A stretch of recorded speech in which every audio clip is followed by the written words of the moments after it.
नई ट्रेन। ये ट्रेन रोज रुकती है नए स्टेशन पर, मिलाती है आपको एक नई कहानी और कई नए किरदारों से। तो सब सवार।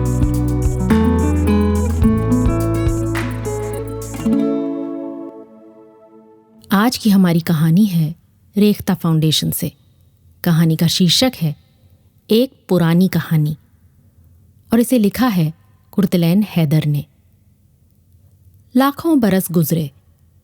आसमान पर उत्तर दिशा की तरफ सफ़ेद बादलों के पहाड़ के एक बड़े गार में एक बहुत बड़ा रीछ रहा करता था। ये रीछ दिन भर पड़ा सोता रहता और शाम के वक्त उठकर सितारों को छेड़ता और उनसे शरारतें किया करता था। उसकी बदतमीजियों और शरारतों से आसमान पर बसने वाले तंग थे। कभी तो वो किसी नन्हे से सितारे को गेंद की तरह लुढ़का देता और वो सितारा कलाबाजियां खाता दुनिया में आ गिरता, या कभी वो उन्हें अपनी असली जगह से हटा देता और वो बेचारे इधर उधर भटकते फिरते। आखिर एक दिन तंग आकर वो 7 सितारे, जिन्हें 7 बहनें कहते हैं, चांद के अक्लमंद बूढ़े आदमी के पास गए और रीछ की शरारतों का जिक्र करके उससे मदद चाही। बूढ़ा थोड़ी देर तो सर खुजाता रहा, फिर बोला, अच्छा, मैं शरारती को देख लूंगा, तुम फिक्र ना करो। 7 बहनों ने उसका शुक्रिया अदा किया और खुश खुश वापस चली गईं।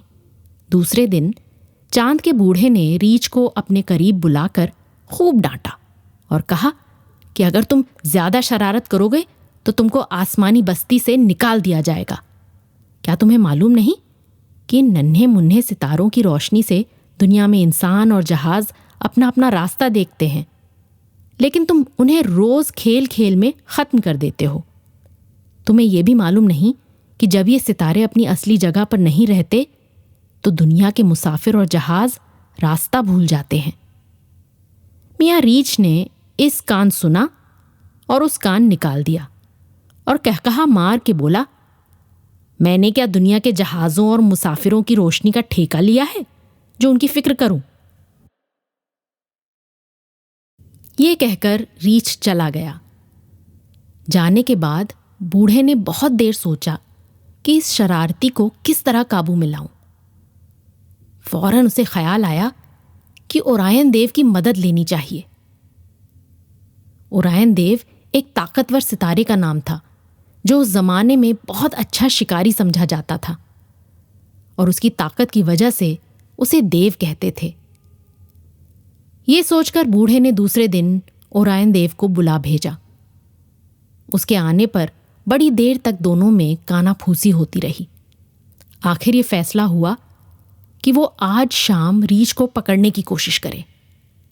फिर रात गए ओरायन देव ने शेर की खाल पहनी और रीछ के गार की तरफ चला।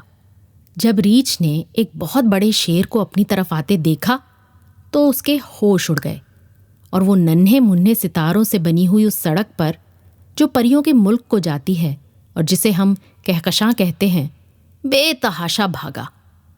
आखिर बड़ी दौड़ धूप के बाद ताकतवर शिकारी ने मियाँ रीछ को आ लिया और उनको पकड़कर आसमान पर एक जगह कैद कर दिया जहां वो अब तक बंधे खड़े हैं। अगर तुम रात को ध्रुव तारे की तरफ देखो तो तुम्हें उसके पीछे ही रीछ बंधा नजर आएगा, जिसको उन 7 बहनों में से 4 पकड़े खड़ी हैं। बाकी 3 बहनों ने उसकी दुम पकड़ रखी है। अगर तुम आसमान पर नजर दौड़ाओ तो तुम्हें ओरायन देव तीर कमान लिए रीछ की तरफ निशाना लगाए खड़ा नजर आएगा।